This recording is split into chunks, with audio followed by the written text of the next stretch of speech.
acuerdo.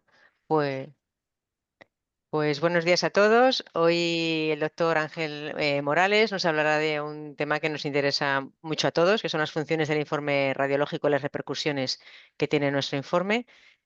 Cuando quieras, Ángel. Bueno, para empezar, muchísimas gracias a Salva Pedraza y al equipo de Plataforma de Formación Continuada por darme la oportunidad de compartir conocimiento con todos vosotros.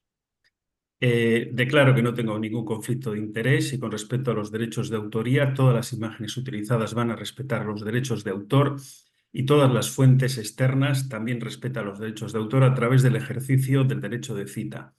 Los objetivos que me he planteado son estos tres. Primero, analizar las funciones del informe radiológico, que son la legal, documental, comunicación y metacomunicación. En segundo lugar, describir sus principales repercusiones prácticas. Y en tercer lugar, dar una serie de pautas para prevenir los riesgos asociados a las mismas. Estos son los contenidos. Primero vamos a hablar del corazón del proceso radiológico. En segundo lugar, la función legal. Después, la función documental, función de comunicación. Y por último, la función de metacomunicación. El corazón del proceso radiológico. Mirad, este es el mapa. No sé por qué no me... es que quizás no estoy trabajando en... Bueno, da igual. Este es el mapa de procesos de radiología que creo que todos conocéis, ¿no? Tenemos tres procesos fijos, que son la gestión de solicitud, la realización de la exploración y el envío de información, y en rojo tres procesos variables. Digo variables porque no los hacemos en el 100%, que es la aplicación del principio de justificación, el diagnóstico, el informe y lo que llamo yo el servicio postventa, que es la interconsulta con el clínico, ¿no? Fijaos que el diagnóstico es el corazón, ¿no? Y realmente el informe radiológico es lo más importante y somos útiles en la medida que lo son nuestros informes. Y además nuestra calidad profesional es juzgada en función de la resolución de los problemas, tanto de los pacientes como de los clínicos. Cuando yo empecé a hacer a comienzos del año 2000 la gestión por procesos en mi servicio, después de aprenderlo, ¿no? Por supuesto, sabéis los que habéis hecho gestión por procesos que hay una cosa que es muy importante, que es analizar las expectativas de los destinatarios, ¿no? Nuestros destinatarios son los médicos prescriptores. Yo cogí a 4 amigos que eran clínicos, les reuní, les dejé solos y les dije, hacer vuestro árbol de expectativas. Y me dieron estas 5 árboles de expectativas que además eran de forma secuencial. La primera, la más importante, hasta la quinta, que era la última. La primera era que pudieran tener acceso fácil a la consulta con el radiólogo de mis dudas. La segunda, que se realice lo antes posible. La tercera, que me avisen de cualquier incidente o hallazgo importante. La cuarta, que el informe sea fiable y me ayude en el diagnóstico y en el tratamiento. Y la quinta es que si el radiólogo tiene alguna objeción, que actúe siempre con mi consenso. Fijaos que los ítems eran el primero, la accesibilidad, el segundo, la rapidez, el tercero, la seguridad, cuarto, la fiabilidad del informe y quinto, el consenso. A mí me sorprendió muchísimo y cuando entré, les dejé solos, por supuesto, para que hiciesen esto y cuando entré a ver cuáles eran los resultados, dije, vaya hombre, yo pensaba que el informe era el primero en vuestro árbol de expectativas. Y un internista, un jefe de sección, gran amigo mío, me dijo, pero Ángel, eso se supone, eso es como el valor, se supone que hacéis buenos informes y realmente los hacéis. Cometéis errores como cometemos todos, pero son mínimos y es importante esto. Y me puso el siguiente ejemplo. Yo, si voy a un restaurante, no priorizo en mi árbol de expectativas que no me agarre una diarrea. O sea, porque me han intoxicado. Eso asumo que lo que voy a comer va a ser un producto seguro, ¿no? Función legal. La función legal tiene las siguientes repercusiones jurídicas. La primera, lo que estábamos hablando en el debate, es la obligación de realización del informe. Legalmente tenemos que informar el 100% de los estudios. Y de hecho ya hay una sentencia que es la única sentencia que hay una condena penal a dos médicos, a un hematólogo y a un radiólogo. El hematólogo cogió una radiografía de tórax y se equivocó, tuvo un error de percepción, se le escapó un nódulo importante, era un nódulo casi de 2,5 centímetros periliar, pero no lo vio, ¿no?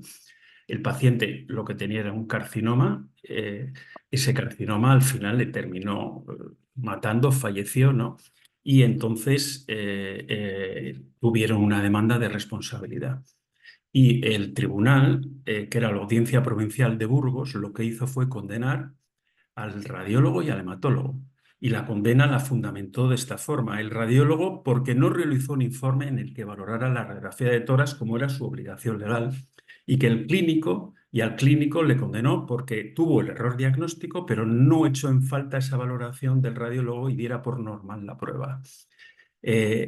Afortunadamente, esta es la única sentencia que hay y además, al ser de la audiencia provincial y no ser recurrible, porque lo que hubo fue un pacto con la Fiscalía, a los dos les condenaron a un año de cárcel, que por supuesto no cumplieron por remisión condicional de la pena y una fuerte indemnización que tuvo que pagar su seguro de responsabilidad. Entonces, si queremos dar, digamos, seguridad jurídica a este tema, hay que hacer dos cosas, porque en el fondo lo que estamos haciendo es una transferencia de responsabilidad. O sea, es verdad que no podemos informar el 100% de los estudios. Mirad, en mi servicio, que es un servicio muy informador y que informa toda la radiografía de tórax, incluida la de asistencia primaria, la última estadística es el 72%. Pero el resto de los grandes hospitales del País Vasco, que tenemos estadísticas, no llegan al 50%. ¿Por qué? Porque no informan esa radiografía de tórax tampoco. Entonces, aquí lo que tenemos que hacer son dos cosas. Primero, establecer criterios de por qué no informamos. Y la normativa de radioprotección nos lo dice, ¿no? Que tenemos que hacer criterios referentes a la elaboración de informes, lo cual incluye la posibilidad de excluir la obligatoriedad de ciertos informes y poner por escrito las exploraciones excluidas y sus motivos. Sus motivos pueden ser, oye, pues no tengo radiólogos. O, bueno, es el motivo más o menos usual, ¿no? Pero aparte de eso, esto, como es una transferencia de responsabilidad, tenemos que hacer un pacto escrito con los servicios clínicos. Esta exclusión, por tanto, debe ser motivada y pactada mediante un acuerdo formal escrito entre el servicio de radiología y los servicios clínicos implicados. Esto ya lo dijimos en un artículo que escribí con Pablo Valdés ya en el año 2013 y además hicimos un documento de posición sobre la necesidad de informar la radiología simple que asumió la Sociedad Española de Radiología en el 2015. Mira, este es un pacto escrito con un servicio clínico importante de mi hospital. Como tenemos el sistema ISO, es un pacto de proveedores. Veis aquí que está firmado por el jefe de servicio y está firmado por mí, era el jefe de sección responsable de calidad y seguridad, ¿no? Y aquí en este pacto nos comprometemos a informar, por supuesto, la radiografía de tórax, pero decimos, pues bueno, esta radiografía de tórax realmente la informamos a partir de las 12 de la noche. A partir de las 12 de la noche hacemos ecografías, hacemos TAC, por supuesto, y nos comprometemos a revisar a la mañana siguiente las pruebas realizadas de madrugada y no informadas. Y si hay una alarma, nos comprometemos a comunicarla al servicio. Bueno, esto es un pacto escrito, ¿no? La segunda repercusión legal es que el informe es un documento legal, es una prueba documental. Y en caso de demanda judicial, se utiliza siempre como testimonio y prueba ante los tribunales. Y los tribunales nos evalúan nuestra buena praxis en este informe. Por supuesto, nos lo evalúa un análisis pericial, que puede ser el perito del juez, que es el médico forense, o los peritos de partes, ¿no? La parte, digamos, demandada y la parte que quiere defender, ¿no? Y es importante que todo aquello que no figure descrito y demostrado en el informe a efectos legales es como si no existiera. Por eso los informes tienen que ser completos. Y el radiólogo, desde este punto de vista, podemos ser citado por los tribunales, ya sea como investigado, como perito de parte, como testigo, o como desde la última ley de enjuiciamiento civil, como testigo y al mismo tiempo hacemos de perito. La tercera Repercusión jurídica es la conservación. La conservación está regulada en la Ley de Autonomía del Paciente en el artículo 17 y obliga a los centros sanitarios a su conservación. Durante el tiempo adecuado, la ley dice, durante el tiempo adecuado a cada caso y como mínimo 5 años contados desde la fecha de alta de cada proceso asistencial. Este es un tema importante porque a mí, a lo largo de estos años, me han llamado algunos jefes de servicio y me decían, oye, que el gerente o el director dice que los estudios, los informes se pueden destruir a los 5 años. Y le digo, no, perdona, que se lea el artículo 15. La regla general es durante el tiempo adecuado a cada caso. Y los 5 años es como mínimo. Por supuesto, este plazo mínimo de 5 años es manifiestamente insuficiente para la mayor parte de los procesos asistenciales, por supuesto, incluido la oncología, y a partir del cual queda a discreción de cada organización de servicios su ampliación. Lo lógico sería establecer una diferencia entre documentos según su relevancia clínica y, desde luego, la buena práctica recomienda conservarlos todo el tiempo que sea necesario mientras sean útiles para la asistencia del paciente. Ojo, esta ley es de 14 de noviembre del 2002, cuando prácticamente los informes estaban escritos. O sea, hoy que los informes están en un soporte electrónico, realmente tú puedes tener los informes de los últimos 50 años en un pendrive que cuesta 50 euros. O sea que realmente no se debería destruir ningún informe. La cuarta repercusión jurídica es la obligación de asegurar los derechos de confidencialidad y protección de datos. Y aquí tenemos, primero, el derecho a la intimidad, confidencialidad y secreto, que, como sabéis, es un derecho fundamental y plasmado en la ética médica, en el Código Hipocrático, desde hace 2400 años. Y ya en el año 1978, nuestra Constitución configura no solamente el derecho a la intimidad, secreto, confidencialidad, sino añade otro derecho más, que es el derecho a la protección de datos personales, que pensaban que era lo mismo, pero no es lo mismo, y hubo que esperar a una sentencia del Tribunal Constitucional que nos dijera que son derechos que están íntimamente conectados, pero que son autónomos. Con respecto a la intimidad, confidencialidad, secreto, es un derecho pasivo de no hacer. Yo, cuando formábamos siempre a nuestros residentes de los R1, siempre les ponía esta diapositiva, ¿no? Que es un derecho, el derecho al secreto es un derecho muy fácil, es un derecho de no hacer. Y les ponía, cállate la boca, simplemente callándote la boca, ejercitamos este derecho, ¿no? Y posteriormente tenemos el derecho a la protección de datos sanitarios, que este es un derecho sí activo de hacer. ¿Por qué? Porque el enfermo tiene un poder de disposición y de control y nosotros como radiólogos tenemos la obligación de establecer una serie de medidas de seguridad y de calidad. Deciros que este derecho pasivo, no hacer, de confidencialidad está en la Ley de Autonomía del Paciente, y el de protección de datos, tenemos un Reglamento General de Protección de Datos de la Unión Europea del 2016 y un reciente Reglamento del Espacio Europeo de Datos de Salud del 2025. El primero, el Reglamento General, regula los datos primarios de nuestra salud, que cuando entramos en un hospital, ¿no? Y el Reglamento Europeo del Espacio Europeo lo que trata de regular y facilitar son los datos secundarios. O sea, si yo ese dato primario lo quiero utilizar, por ejemplo, para hacer entrenamiento en un algoritmo, en un sistema de inteligencia artificial, aquí lo que tenemos es esta norma que facilita mucho porque ya no hace falta un consentimiento informado explícito. Con respecto a los derechos, al derecho a la protección de los datos sanitarios, derechos de los pacientes, tenemos, insisto, un poder de disposición o control por parte de los pacientes sobre sus datos de carácter personal, que son el derecho a saber, o sea, ser informados sobre el destino y uso de estos datos, el derecho a consentir, previo consentimiento para su recogida y uso de los datos personales.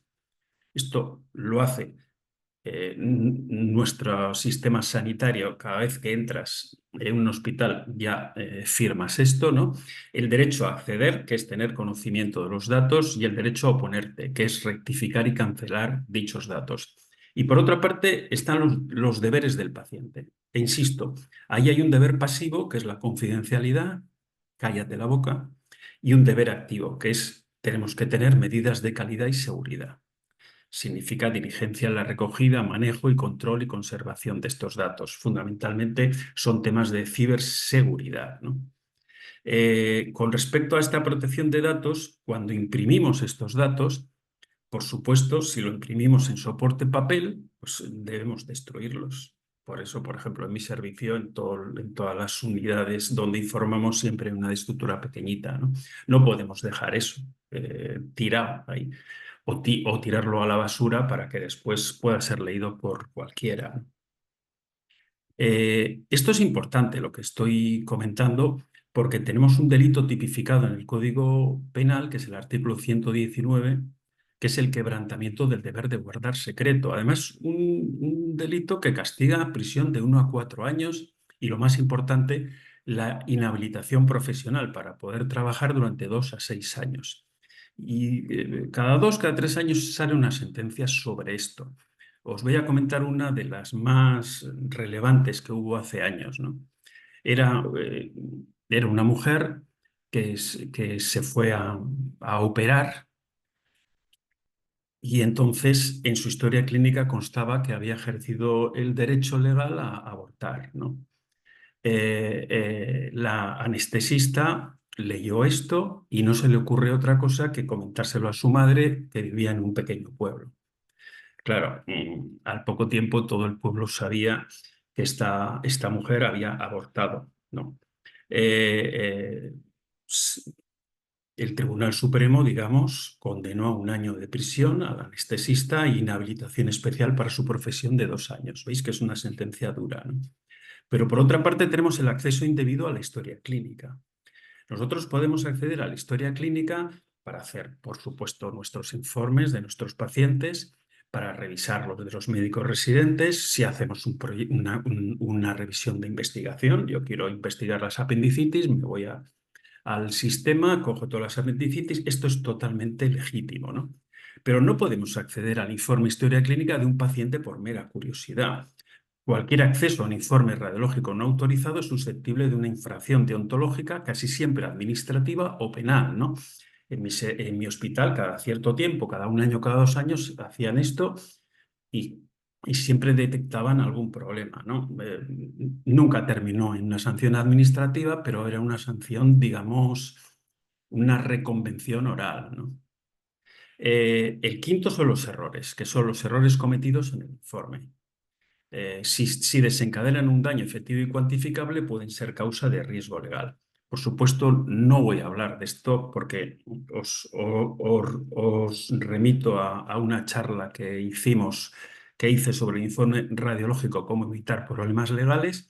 Es una charla bastante larga y donde analizamos, digamos, todos los errores, o sea, todas las repercusiones jurídicas por un error diagnóstico, ¿no? Deciros que las causas de demandas legales contra radiólogos son la primera por error diagnóstico, la segunda por retrasar la emisión del informe. ¿Por qué? Porque si al paciente le pasa algo, aplica la doctrina de la pérdida de oportunidad. Y tercero, por la comunicación ineficaz de los resultados. En relación con la comunicación ineficaz de los resultados, aquí tenemos lo que todos hacemos, ¿no? Que son procedimientos de comunicación de hallazgos inesperados que si no es urgente, lo ideal es hacer un procedimiento normalizado de trabajo, como el que teníamos en nuestro hospital, sobre hallazgos relevantes, inesperados y urgentes. Aquí es fundamental que el sistema de información, como veis aquí abajo, nos dé la posibilidad de forma rápida y automática de, de tener una pestañita que ponga marcar hallazgos inesperados. Perdona.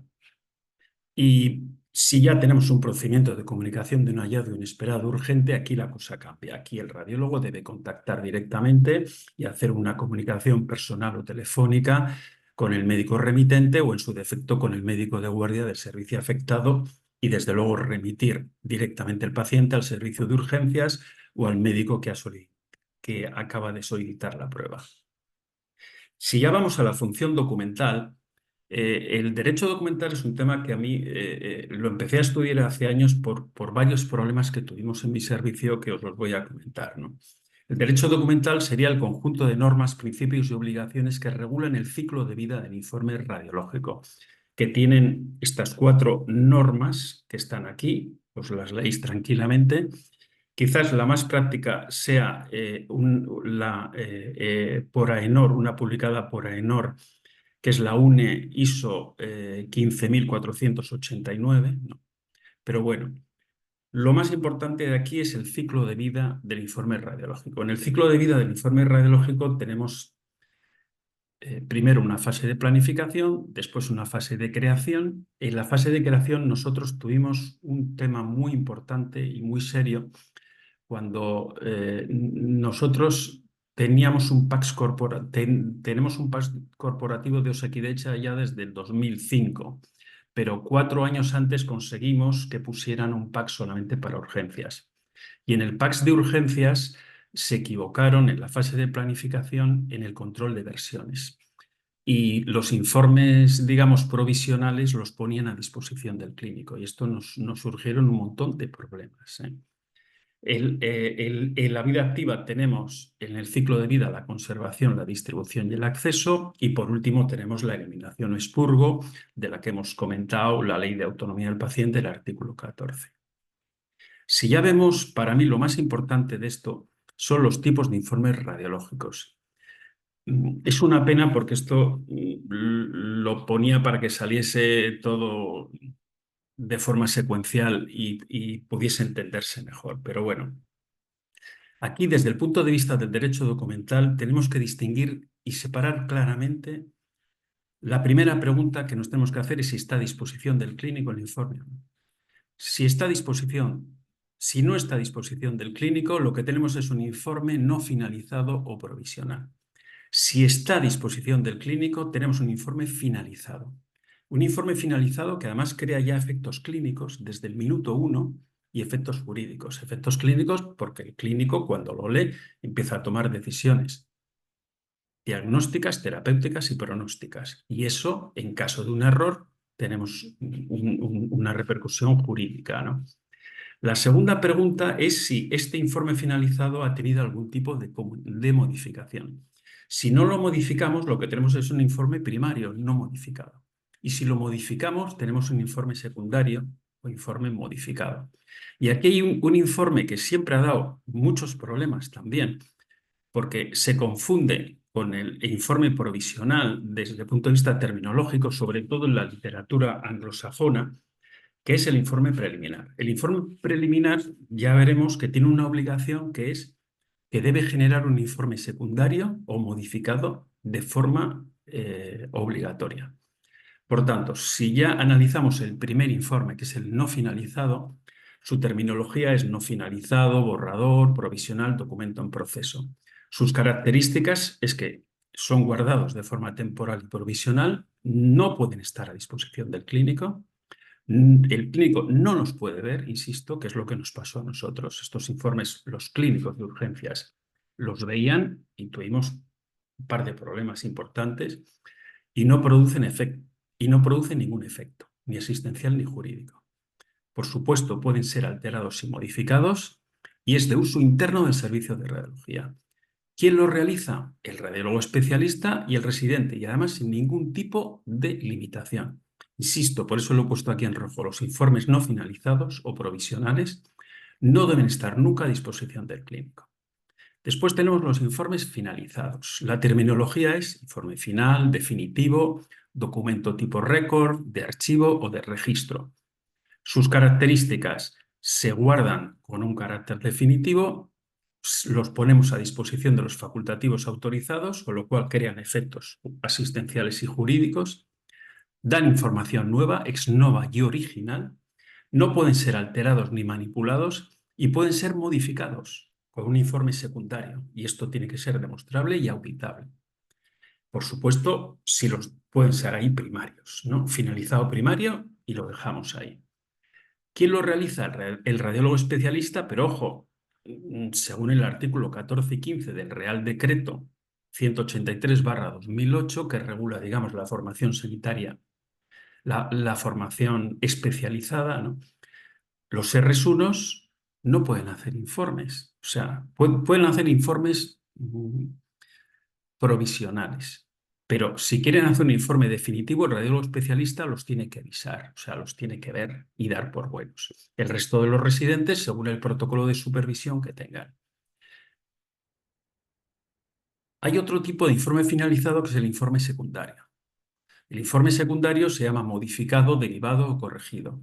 Sus características son: es fruto de la modificación o corrección de un informe primario sin el cual no puede existir. O sea, es informe primario y informe secundario que cuelga de este.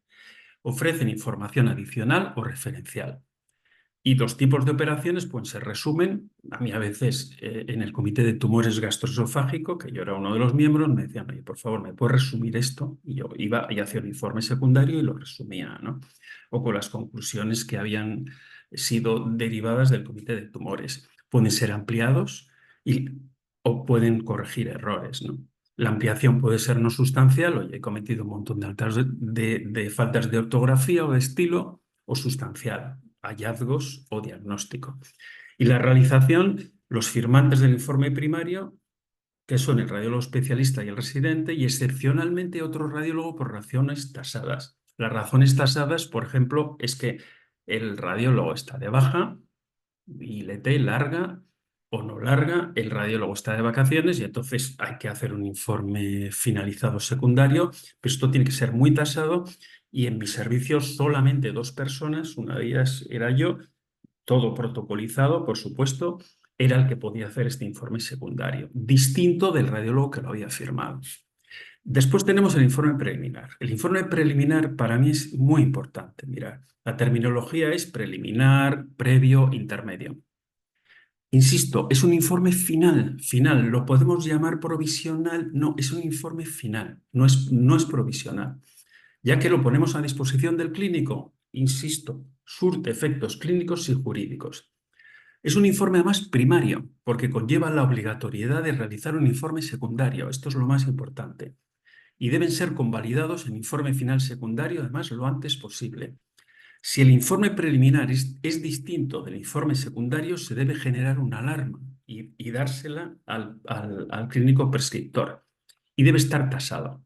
Y aquí hay un uso y abuso de este informe. Este informe, de forma tasada, solamente lo deberíamos hacer cuando es necesario comunicar y priorizar diagnósticos. Por ejemplo, politrauma, código ictus, catástrofes.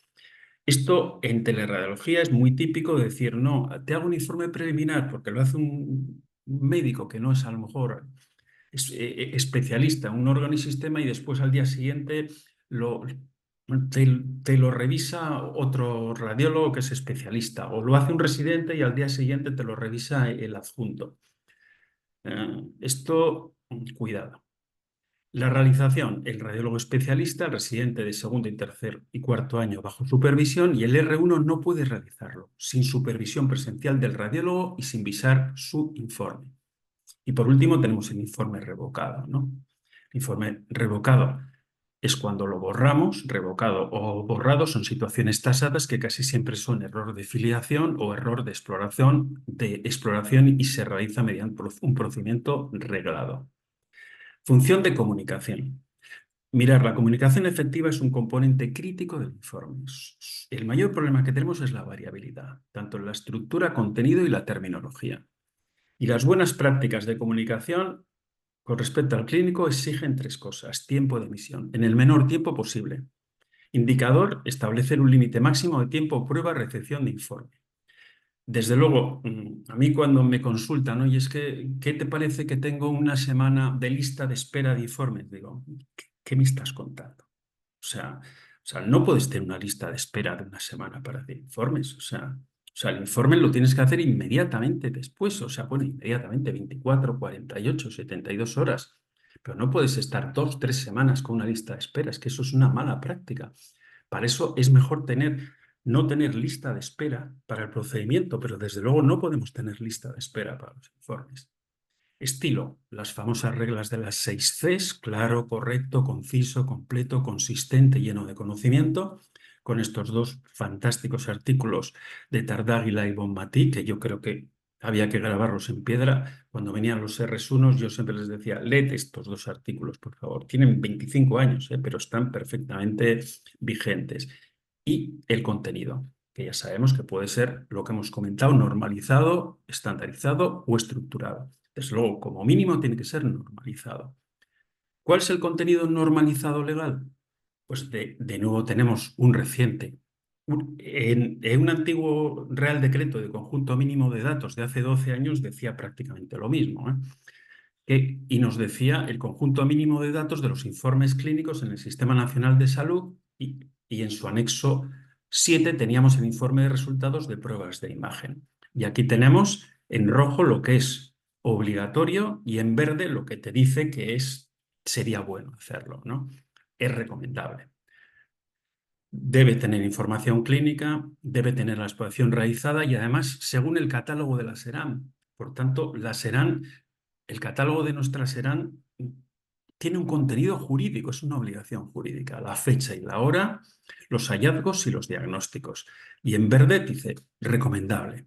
Descripción de la exploración, sobre todo las complicaciones, incorporar los datos, la información dosimétrica, recomendaciones e incorporar imágenes relevantes. Nosotros ya en su día incorporamos los datos dosimétricos en el historial dosimétrico en Osakidecha, ¿no? Como veis, aquí tenemos exploraciones radiológicas, historial dosimétricos, le damos, mira, esto empezamos en el año 2012, es María, una paciente, y que tenía todo esto. Y metemos el TAC, metemos procedimientos intervencionistas y metemos mamografía. Y aquí, por ejemplo, tenemos en el TAC que damos información de DLP, dosis efectiva, DLP media y dosis efectiva media. Una cosa muy importante, las buenas prácticas de comunicación con respecto a los derechos del paciente. La Ley de Autonomía del Paciente dice que el derecho a consultar y ser informado por el médico, en este caso el radiólogo, sobre el resultado del informe radiológico. Prácticamente esto no ocurre nunca, ¿no? Pero esto aconseja que sean redactados teniendo en cuenta también esta posibilidad. Aparte, tenemos un acceso electrónico en línea a los informes a través de carpetas de salud, que muchas veces los pacientes además ven los informes antes que los vea el clínico prescriptor, ¿no?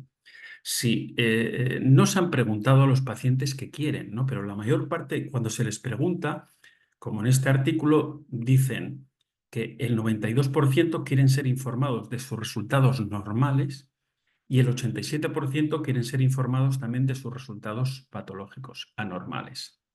Y por último tenemos la función de metacomunicación. La metacomunicación es ir más allá de la comunicación. Sabemos que el informe es un acto puntual, pero realmente es que no puede ser la única forma de comunicación con el clínico.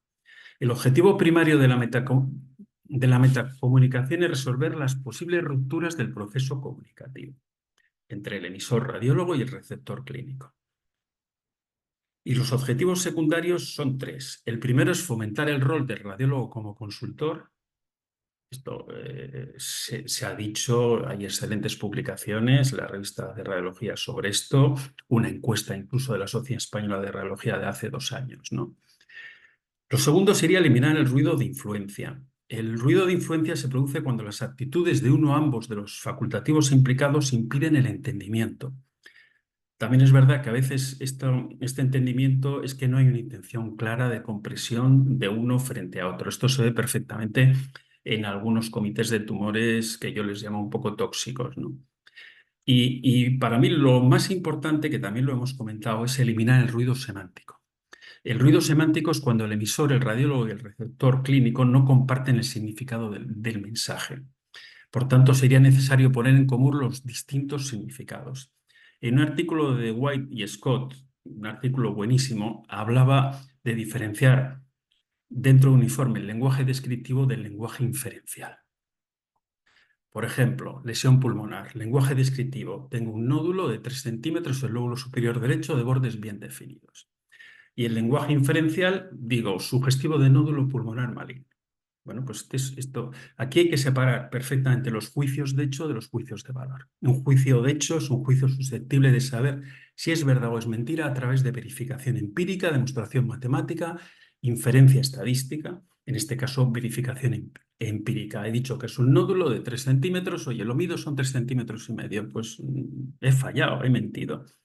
Y el juicio de valor. Un juicio de valor no es susceptible de saber si es verdad o es mentira, es susceptible de interpretación. Y esta interpretación hay que pactarla con los clínicos. Nosotros por eso a partir de un artículo que publiqué sobre gestión de riesgos del informe radiológico, especial referencia al error diagnóstico, pusimos en marcha esto, ¿no? Que es, bueno, para empezar, vimos que la mayor parte de los errores cognitivos o de razonamiento, que son el 40% de todos nuestros errores, el 60% son errores de percepción, eran generados, aparte de por sesgos, por errores generados por variabilidad terminológica. Por tanto, lo que intentamos hacer es un lexicón de certeza diagnóstica en relación a, compatible con, probable, posible, menos probable e improbable. Por ejemplo, en relación a era un grado de certeza 1, la descripción, el escenario era un diagnóstico patognomónico de certeza 100%, compatible con sería el escenario, estamos ante la mejor opción diagnóstica relacionada con la información clínica proporcionada, la fiabilidad diagnóstica sabemos que son del 75-90%, probable, así hasta probable, posible, menos probable, improbable. Por ejemplo, el 6, utilización. El diagnóstico tiene la más baja probabilidad con respecto a otros. En este caso es menos del 10%, improbable. Vemos que aquí, por ejemplo, ponemos exige diagnóstico diferencial. En el posible exige diagnóstico diferencial y prueba específica, etcétera. Os lo podéis leer porque vamos ya un poco ajustados de tiempo. Conclusiones. La primera es que el informe radiológico es un documento clave con un valor y eficacia tanto clínica como legal. La segunda es que tenemos que garantizar la protección de los derechos de los pacientes, confidencialidad y protección de datos. La tercera es que debemos conocer estas funciones, metacomunicación, documental, comunicación y legal, y que esto además forma parte de las buenas prácticas profesionales y que además la gestión adecuada de estas funciones reduce tanto el riesgo asistencial como el riesgo legal. Muchas gracias. Bueno, muchísimas gracias, Ángel, por la excelente presentación. Es que ha quedado muy claro, ¿no? Todos estos aspectos, muchos de ellos que igual nos los planteamos, ¿no? Que cuando lo ves te das cuenta de la importancia que tienen. Si queréis hacer algún comentario, Ángeles, o Alfonsi o Isabel. Bueno, primero felicitarte, Ángel, porque has dado una charla magnífica. Y bueno, a mí me preocupan algunas cosas. Por ejemplo, cuando cambias un informe, cuando tú mismo te has olvidado de algo y haces una corrección. eh, si es una corrección importante, dices que debe generar una alarma. Y si es una corrección banal, no es necesario. Si es añadir, por ejemplo, un nódulo suprarrenal, pues tengo que ponerlo y no avisas, o conviene avisar, porque claro, tú no sabes el momento en que el clínico abre el informe, aunque la corrección sea inmediata. Hombre, yo creo, en el ejemplo que me has comentado, un hallazgo incidental es un tema importante. Es un tema importante que requiere una comunicación personal, requiere una llamada de teléfono, requiere un correo electrónico, ¿no? O sea, yo creo que es un dato relevante, ¿eh? O sea, desde mi Y, punto de vista, ¿eh? O sea, aunque al final, pues eso, es una adenoma y ya está, no pasa nada, ¿no? Pero eso hay que diagnosticarlo. y otra pregunta, ¿tú qué proporción crees de informes que deberíamos auditar? ¿Y cómo manejas tú la auditoría? Quiero decir, todos tenemos malos días y a veces vemos informes, pues, fundamentalmente muy evasivos, que no quedan claros. ¿Tú cómo manejarías eso en un servicio? ¿Crees que debe haber una política clara en un servicio de cómo deben de ser los informes? Y si se decide que estructurados, todo el mundo debería hacer informes estructurados. ¿Cómo Eh, puedes manejar esto? yo creo que esto, a mí me encantan los PNTs. Yo he trabajado en escenarios de calidad, a veces ISO, con otros servicios y con FQM, y hay que hacer procedimientos normalizados de trabajo. yo de siempre hemos tenido un procedimiento normalizado de trabajo de cuál es el contenido del informe. O sea, que en el fondo es un contenido legal, que es el decreto de contenido mínimo, el Real Decreto de Contenido Mínimo, ¿no? O sea, un informe que no tenga eso es un informe que es un mal informe, lo siento mucho. O sea, es un informe que, con respecto a las auditorías, pues efectivamente nosotros teníamos un indicador y cogíamos, más que auditar, pues cogíamos X informes al trimestre y veíamos si estaban de acuerdo con el procedimiento normalizado de trabajo. Es verdad que la mayor parte sí, y siempre había temas recurrentes con los mismos radiólogos, ¿no? O sea, y con respecto a los informes, lo que sí hacíamos era, digamos, sesiones de errores diagnósticos, una cultura de notificar el error, y con respecto ya a las auditorías de calidad, la verdad es que no las hacíamos. Yo sí, a mí me encanta un artículo de Antoni Malet sobre auditorías de calidad de los informes. No sé si lo conocéis, eh, y os recomiendo, es un artículo magistral, ¿no? Y él además no solamente hace eso, sino que en su hospital, que yo creo que es el Parc Taulí, a lo mejor me lo estoy inventando, él lo hace, o sea, ellos lo hacen, ¿no? Porque hace mucha teleradiología y audita los informes de teleradiología. Curiosamente, las auditorías de calidad son las buenas empresas de teleradiología, son las que las hacen. La primera empresa que empezó a hacer auditorías de calidad de informes en España fue una empresa sueca que estaba en Barcelona. ¿Cómo se llamaba? Telemedicine Telemed. Clinic. ¿Eh? Sí. Sí, Sí, sí, sí. fue la primera que empezó a hacer auditorías de calidad. Insisto, en mi servicio tenemos ese indicador del contenido, hacemos errores, pero no hacemos auditorías de calidad.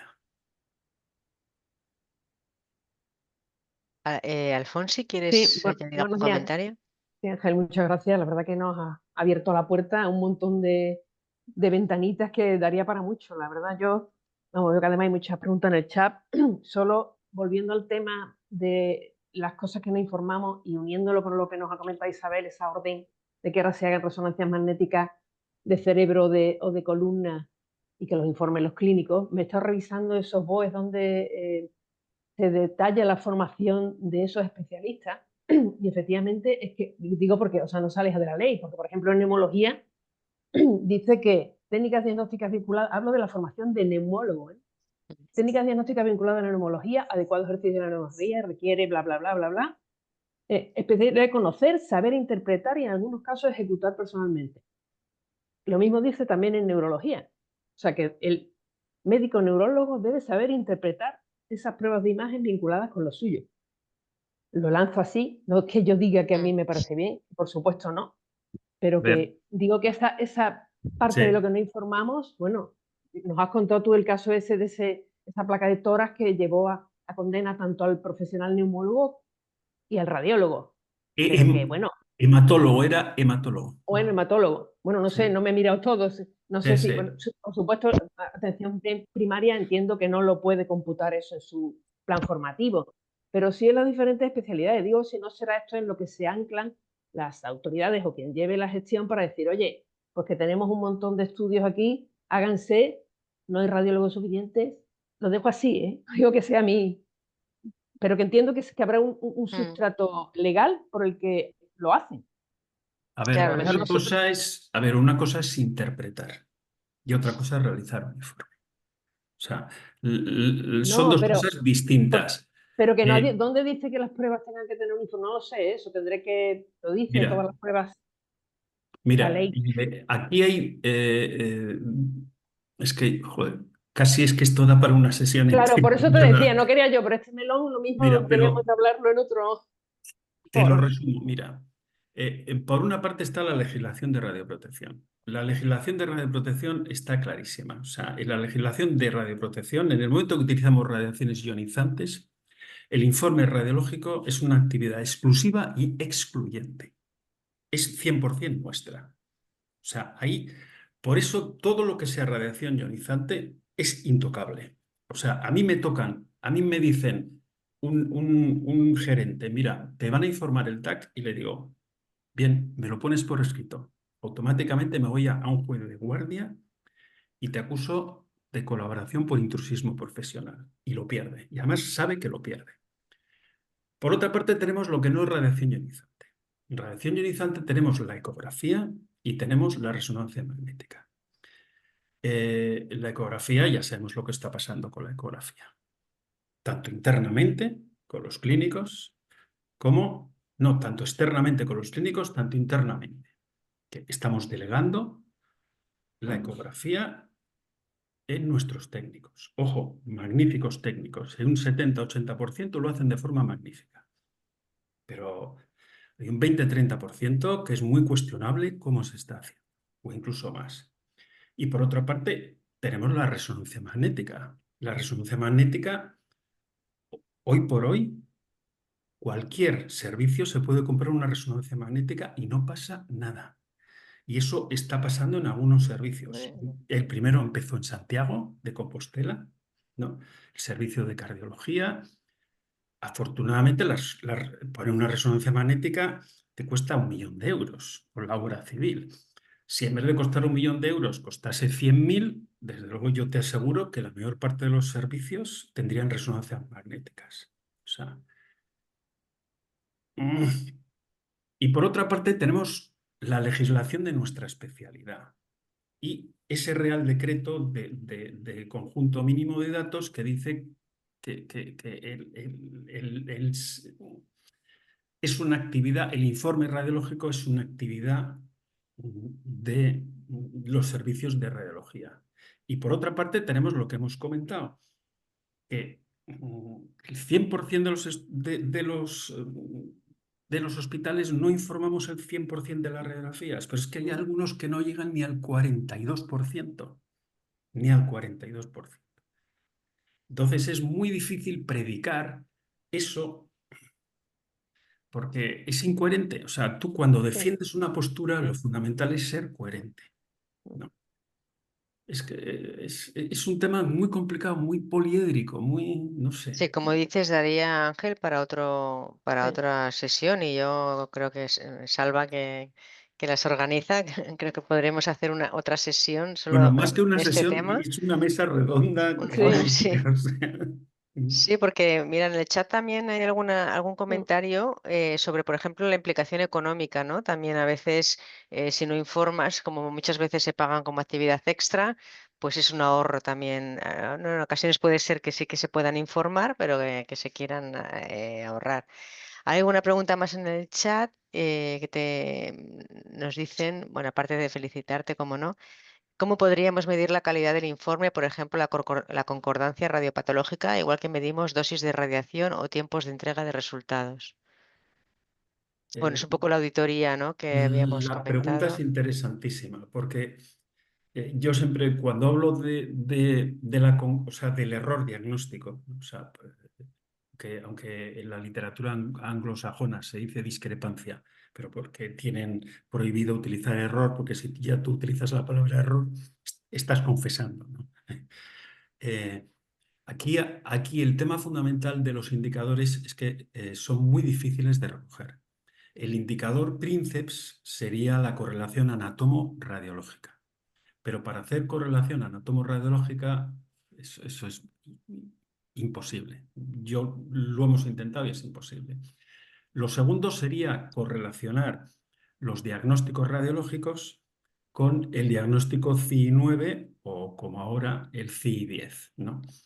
Eso también, mientras no tengamos sistemas de codificación automática, yo estoy esperando un sistema de inteligencia artificial que lea apendicitis aguda y automáticamente me lo codifique. Y eso después lo cruzamos con el diagnóstico al alta del CI10. Y así yo podría saber cuál es la tasa de concordancia diagnóstica o de errores diagnósticos o discrepancias en apendicitis agudas, en neumonías, en diverticulitis, en lo que se nos ocurra. Mientras no tengamos eso, es absolutamente imposible tener ese indicador. Yo lo he intentado, o sea, pero es imposible. O sea, puedes coger y coger un tema concreto, el que te interese, y Sí, estudiarlo, pero estudiarlo además en un rango de 3 meses y al cabo de 5 años ya no sabes qué está pasando, ¿no? Yo creo que sí, es un poco, se escapa un poco, ¿no? Pues creo que estamos ya en horas. Y simplemente, Isabel, si quieres hacer algún comentario ya rápido para terminar. Pues yo darle la enhorabuena a Ángel, que es siempre un placer escucharlo y siempre nos plantea temas nuevos para hacer más sesiones y sí que me gustaría que este tema que estamos hablando lo podamos tratar en otra ocasión. Un beso muy fuerte. Isabel, si quieres ponte en contacto, que tenemos contacto y podemos ver, a ver, desde el punto de vista legal, cómo hincarle el diente a eso, ¿vale? Intentar hacer algo, A ver si es verdad. Ya hablamos nosotros. Pues muchísimas gracias, Ángel. Muchas gracias también a Ángeles y a Alfonso y a Isabel por este ratito que hemos estado con este tema tan interesante. Que Salva coge el testigo y a ver si podemos organizar sobre este tema, ¿no? Otra sesión más específica, si te parece. Sí, claro que sí. Bueno, a ver, yo acojo el testigo que me dices, Ángeles. Yo creo que Ángel Morales ha hecho una sesión maravillosa, nos ha explicado todo lo que tenemos que saber. La verdad es que cualquier servicio tiene puntos de mejora, o sea, no hay nadie que lo haga perfecto y yo creo que da para que cada uno vea lo que tenemos que arreglar en nuestros servicios, ¿no? Y lo tenemos en cuenta, lo tenemos en cuenta. Déjame, Ángeles, simplemente que te agradezca a ti tu gran trabajo de moderadora y también, como has dicho tú también, de nuestras expertas, de Ángeles Franco, de Alfonso Friera y de Isabel Romero y Ángel Morales. Yo es que, vamos, es que mejor imposible. Yo creo que toda tu sesión es para volver a verla y has hablado muy bien de otros artículos, pero la verdad es que tu sesión también es estupenda, ¿eh? O sea que, no sé si quieres decir algún mensaje final a la audiencia, Ángel. No, yo quizás el mensaje final es que tenemos muchos retos. Los servicios de relojería son de alta complejidad, tenemos muchísimos retos, tenemos muchas más preguntas que respuestas. Y tercero, que quizás haya sido demasiado pesimista. Yo creo que no, que los radiólogos somos estamos en el centro del diagnóstico. O sea, no nos fastidiemos la autoestima con estas cosas, ¿eh? Perfecto, pues oye, contamos contigo para más sesiones y bueno, de hecho, ya lo sabes tú, que vuelves con nosotros en diciembre, vuelves en enero, o sea que no os preocupéis que a Ángel lo tenemos muy presente. Simplemente recordar a la audiencia que mañana tenemos una sesión de Marta Mazuque que nos va a hablar de más allá del parto, claves radiológicas de las complicaciones postparto y postcesárea. Estáis todos invitados, que tengáis un gran día. Gracias Ángel Morales, gracias Ángeles García Criado, gracias Isabel Romero, gracias Ángel Franco y gracias Alfonso y Friera. Que tengáis un gran día. Nos vemos. Un Gracias a saludo. todos. Adeu. Gracias a Chao, todos. chao. Venga, Adiós. Chao. Adiós. chao.